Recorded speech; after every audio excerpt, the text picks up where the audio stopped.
Oh, what's this? Lazy days. Hey, Pacer, we got to update people on our training vlog for Boston. It's March already, but we're going to rewind a couple weeks because we've been doing what I call unorthodox training. Pacer calls it fun because it involves skiing outside on the snow. And Pacer and I like the snow, don't we, Pacer? Except we like to relax and cuddle too. But Boston training. I have been running a bit. We're counting the mileage on Strava with 90 miles a week. Put that in kilometers there, including the ski miles though. And that's an important factor because I've been doing a lot of some local uphill races, skinning uphill at Monarch at high altitude, up to 12,000 feet, 3,600 meters. But I also did this, and we'll rewind this a couple weeks. Pacer remembers the week. It was back in February. We'll run the clip now, see what Coach Sandy has to say about this input in our unorthodox training. So I wrote myself a training plan for Boston. I got my training plan. But you know what, babe? I signed up for that ski race in Crested Butte this weekend. I mean, I'm not surprised. Don't fall. Don't get hurt. Don't fall. I figure as long as I don't break my leg or die in an avalanche, I'll be okay for Boston. It's like doing a long run. It's 22 miles, 4K of vert, Crested Butte. They're getting pounded with snow right now, so could be variable ski conditions. I know we've been working on our skate skiing maybe, so I'll have to flounder around in the snow. It's good aerobic activity, good endurance, but I think after you really need to commit to running and not do what you've done in the past, which is commit to skiing, but sign up for a race anyway, and then think the running race is gonna go okay when you've been skiing all winter. So just maybe think about really switching to running after. Yeah, we only have like 9 or 8 weeks left, but we're running 80 miles a week, 100 miles a week, 160K a week running. Hill workouts too, and track. Thanks, Coach. Anytime. All right, February 21st, 2025. Leaving Gunnison, Colorado. Shout out to Western State. But cold and snowy here. Cold on Monarch Pass for sure. Been skiing a bit. We're out here for a skimo race, the Gothic Mountain Tour. I'm totally out of my element. This is gonna be an adventure. It's like when I did the Grand Traverse last year, except it's literally like about half the distance. Actually, it's 23.5 miles. It's a little more than half the distance. 5,000 feet of vertical. More backcountry off-piste skiing, not like a super technical skimo race like in Europe or some of the other ones we have in Colorado. Hopefully it's a little more beginner friendly because I am a beginner. And it's keep me in shape this winter, skinning up the local ski resort, local ski hill. I could go up to 12,000 feet, 3,600 meters pretty regularly on the snow, getting in a great workout. And shout out to Hagan Skis, Hagan USA. All right, so the GoPro SD card filled up, and obviously I'm not going to adjust that driving.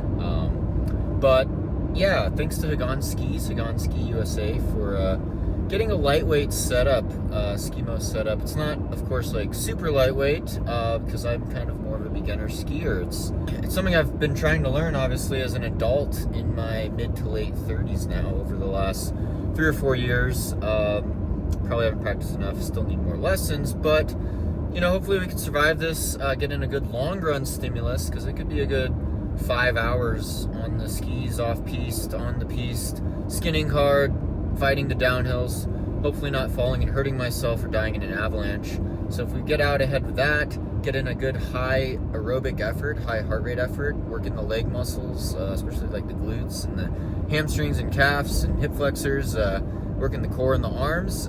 Great workout. Heart and lungs don't know the difference of what you're doing. Practicing dialing in hydration and fuel as well. Just slamming a bunch of carbs and gels, different products, Precision Hydration. I'm not sponsored.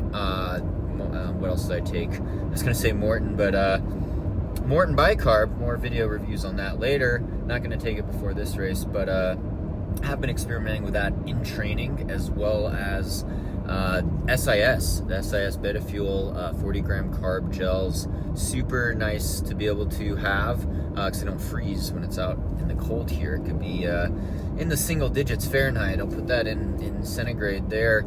So some cold days on the snow at pretty high altitude.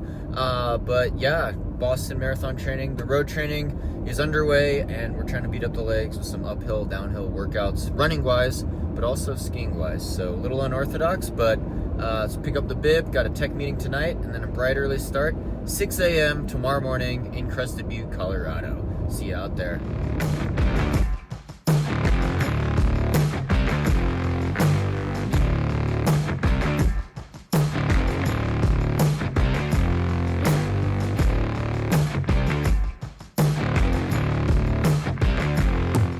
Feel like Alan Walker getting ready here.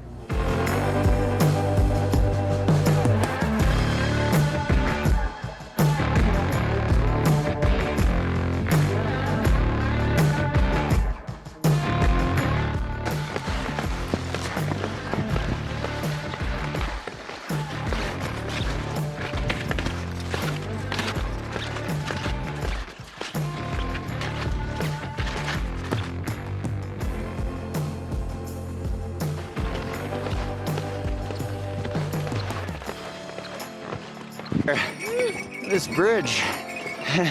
Thank you. Just getting out here. Thank you.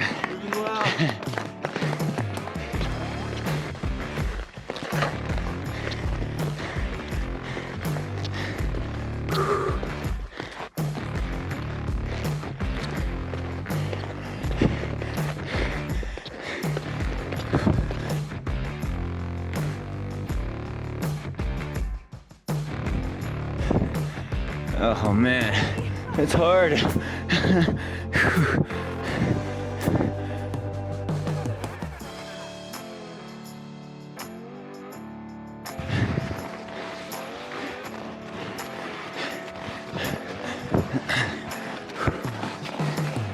Oh, Gothic Road. It's ridiculous.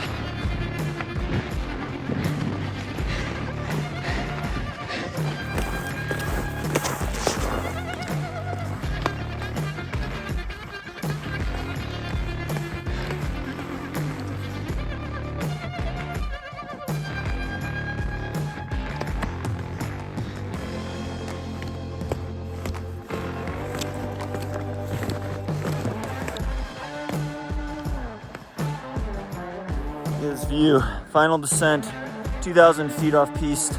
Goal is not to hurt myself. About 15 miles in, 5K of vert, ripping skins here. And yeah, just gonna be treacherous on the downhill for me. So we'll see, but beautiful bluebird day in Crested Butte. Gotta finish right closer to town. Oh God, this downhill off piste is killing me. It's gnarly. Good job. Sorry I'm in your way. No worries, dude.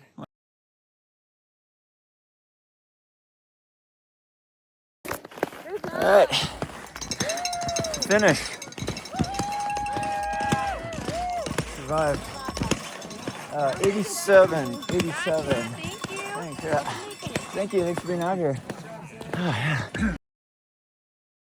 Wow. All right, so what I learned from that ski race, and I placed very mid-pack, was that, yeah, it's really hard. I can't balance very well, and I think I lost a lot of efficiency because I can't balance. It's like when I'm trying to do these exercises here, and my knees wobbling all around, right? Because we're trying to work the body here and get in balance, and that's real key for injury prevention, but also efficiency or running economy. Now, obviously, through 25 years of distance running and high mileage and speed work, I've ironed out my form with my unique anatomy, leg length discrepancy and all, muscle imbalances. I have to constantly be doing strength training to get on that, but it really shows in skiing in these skimo races. Even skinning uphill, well, I'm good on the piste. When I'm backcountry off piste, I'm just wobbling all over. I don't have those glute stabilizer muscles like a lot of great skiers do, and maybe weak in the quads as well. Hip flexors, I'm not very coordinated. So that's what I've been working on. I've been doing 20% grade uphill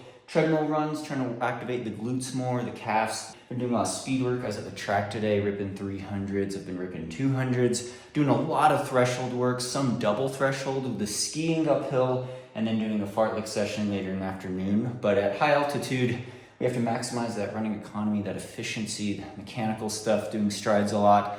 with the mileage, but for me, it's not so much about the mileage base because I have a lifetime base of mileage. Now, let's transition. My good friend, Pacer the dog, Coach Positivity Coach, see what she and Coach Sandy have to say as we close out this episode. Thanks for watching.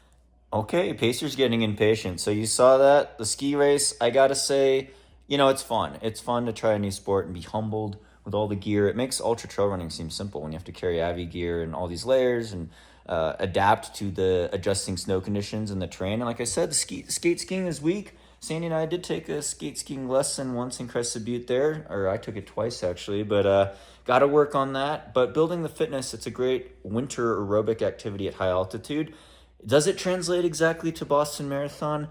The heart and lungs don't know what difference you're doing. It could work on certain weaknesses in your kinetic chain with glute strength, hamstring strength, calf strength, but it's quite different, I would say, especially from road running. It lends itself more to mountain adventures, but it's all in good fun. And as we get into Boston, I did do a 24-mile long run the other day, right, Pacer? It was nice and steady, super windy and chilly out here at altitude.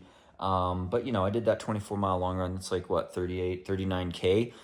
So ramping up the mileage, going to the track, doing some speed workouts, more on that later. Got to update you with the Boston progress. We're, 6.5 weeks out. So it's crunch time, Pacer. It's crunch time. It's always hard to train for these spring marathons, in the Northern Hemisphere because you got a lot of snow and ice and wind sometimes. You got to simulate heat training on the treadmill and do what you can with the time you have. But more updates coming your way. Thanks to Patreon supporters for keeping this channel alive, as well as all your views, subscriptions, likes on this channel. Let me know how you're doing in the comments below. Pacer will definitely let you know how she's doing. So stay updated on that. Yeah, that's right, Pacer. Check out our higher running plans at higherrunning.com. Pacer's our positivity coach. So plans for any service, any distance. Coach Sandy's helped develop them also. So we got some new stuff on Tracer with our Tracer programs also. Dynamic training. Thanks again to title sponsor Hoka Support. Thanks for all the Patreon supporters. Let me know how you're doing in the comments below. If you're going to be at Boston, excited to see. And stay tuned for more via 2 Max Productions. Isn't that right, Pacer? I just wanted to know.